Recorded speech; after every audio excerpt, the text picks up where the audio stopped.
Kaori, please, try to understand. It's for my writing. I need to have new experiences with new girls. I want to go out with them for a while to see how they work. I need to broaden my mind. That's all you have to say? That's why you're dumping me for that girl? You've got it all sideways. What are you doing then? Just here. Look, Kaori, I made this for you. It's of me. So when you miss me, I'll always be there. Just play the tape, okay, Kaori? You are so terrible. Yoko was right about you. You are a monster, Takahashi. I get it now. I see all the games you played with the girls from the trope. But you know what? I'm different.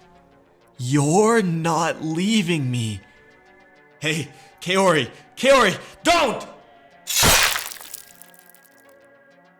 Today's horror manga dub in narration is Love as Scripted by Junji Ito. You definitely will not want to miss this one. If you enjoy the story at any point in time, please do not hesitate to like, comment, and subscribe. It really helps me out a lot. Anyways, without further ado, let's get back into the manga. I met Takahashi when I joined an amateur theater troupe. He was the house playwright. Okay, everyone, we're done for the day. Remember, the show's only a few days off. Keep hammering those lines for me. He was nice, and we started to date. That's when my friend Yoko jumped in. Kaori, you're in particular as the new kid. You've got a lot of catching up to do. Please, tell me you'll practice hard. Right. Hey, Kaori. Oh, Takahashi. Do you want to come by my place and practice? After all, it is my script, you know. Sure, that sounds wonderful, Takahashi. Hey, Kaori, come here for a moment. Sorry, Takahashi, we've already got plans. Aw, Yoko. Yoko, let go! What are you talking about? What plans? How many times do I have to tell you? Stop hanging around with that guy. But why? He's nice. He's sweet. No, you're just seeing the one side of him. Look, you have no idea how many girls from our group that guy's laid out. That jerk uses them up and tosses them out like his writing paper. Ugh, if I knew this was coming, I wouldn't have asked you to come and join. And you know what the worst part is? It's how he breaks up with them. From what I hear, he gives them videotapes he makes. It's like some kind of silly idol video, except it's starring him. He'll say some crap like, I'm leaving now, but here I am on this tape. So if you ever get lonely, go ahead and watch it. That's the level of conceit. It's just sickening. Kaori, look, it's not like I'm making this up. Kaori, are you listening to me? Of course, I ignored her warning. It was already too late. I had fallen in love. Oh, Antonio, don't blame yourself. Don't you remember? The music? It's still within you. Yeah, Kaori, that was good. Just keep that up. You're really improving. What's good is the script. You're such a great writer. Takahashi, are you planning to go pro with it? Of course. Ideally, I'd like to do some TV series. I'm working myself up to it. It's great that you set a goal for yourself like that. It can be a real grind though, and the competition is ferocious. I imagine people must be right at your throat. That would explain all the rumors. They're all just jealous of your talent. What rumors? Rumors. Like the one about you being some kind of Casanova, leaving a trail of broken hearts in your wake. But surely that can't be true. Man, well, of course not. Do I look like someone that could do that? No, absolutely not, Takahashi. I backpedaled. But Yoko was right. Before I knew it, I was head over heels for Takahashi. We found a small venue for our performance, a tiny town hall, and it was quite well received. When it came time to prepare for the next play, Takahashi was already acting differently toward me. "Hey, Takahashi, do you got time later today?" "Huh? Who is this?" "Well, she's a big fan of ours. Actually, you go on without me. I've got some things to discuss with her. I'm sorry." I remember how I felt in that moment. I felt so sad and melancholic. I journeyed on my way home, dialing his phone number and hoping he'd pick up. "Hey, Takahashi, it's me. Long time no see. Yeah, haven't seen you lately. You're not avoiding me, are you?" "Yeah, I'm sorry. It's not like I don't like you anymore. You're just in love with someone else. It's that girl, isn't it?" "To be totally honest, yeah. Please forgive me." "No, I'm not letting you go." "Kaori, please, I understand. Let's meet and talk it over. I'll come over right now.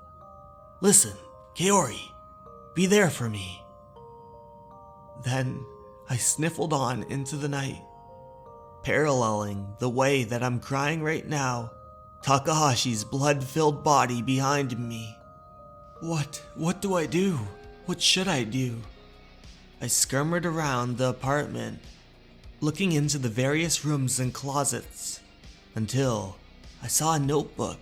It read, "Kaori and I's Script, Volume 1. I made my way over and picked it up. A script? Did he write this?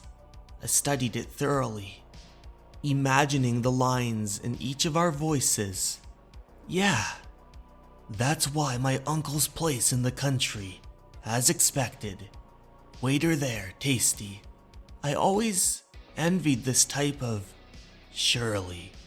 By the way, I read all of them. They were good, even felt. Is this supposed to be a conversation between us? What is all this? Every page is filled with his writing." Then I saw the VHS tape. The tape.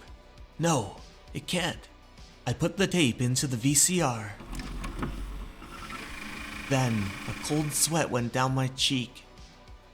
"Hey," Takahashi said within the TV tube. "Kaori, how are you doing?" I flipped through the notebook. "Good, I'm glad to hear it." "Huh?" I studied the script. So, he wants me to talk back to the TV screen. Well, I guess there's no harm in playing along. It turned out the tape held 6 full hours of conversation, if you can call it that. I was a bit taken aback. Everything had led me to expect an insufferable ego case, and he spent hours making this for me, even if it was just a tool for breaking up with me. "Do you mind if I have a smoke?" he said on the TV screen. At first it didn't go so well. "Kotaro, you know, the group leader, don't you think he's a bit of a hard ass?" "Well, yeah, I always, Back when you just joined, the way he spoke about you, it stung. Yeah, Eventually I settled into a groove. "Kaori, how about we go and check out a movie?" "What movie?" "They're showing Black Occult again." "What's that about?" I actually don't know." I started to see past the script and its limitations, and I began imagining I was chatting with him for real. I became so absorbed, I even forgot that I had killed him. "He's alive! He's alive inside the tube, and he's mine, all forever." Then his hand clutched onto the door behind, and he bellowed, "Kaori!" My heart almost jumped out of my chest. "Kaori! Takahashi! Call an ambulance, please."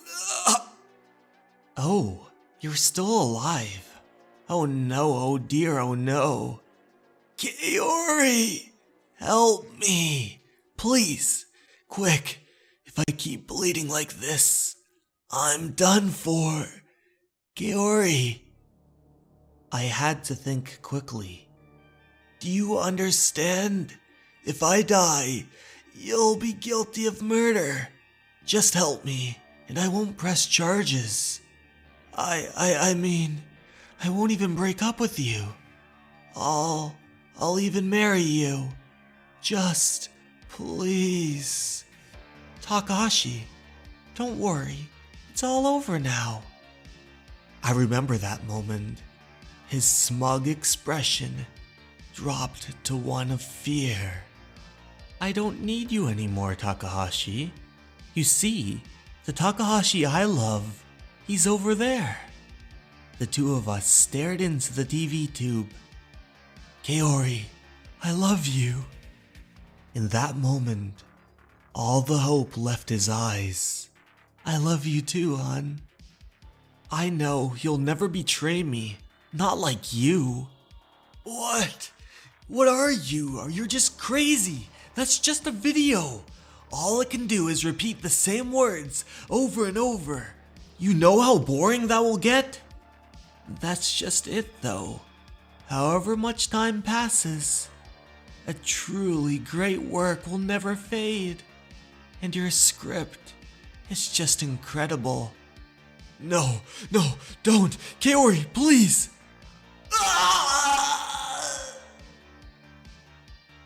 Hey, Kaori, how are you doing? I'm fine, thanks. Good. I'm glad to hear it, sweetie. And so, the two of us, we lived happily ever after, forever and ever. Hey everyone, thank you so much for watching. I hope you liked the video. If you did, please don't forget to comment and tell me that you like this format so I know to keep making these type of videos. And don't forget to like and share it with your friends.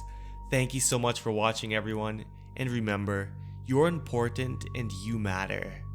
Have a great night everyone. Goodbye.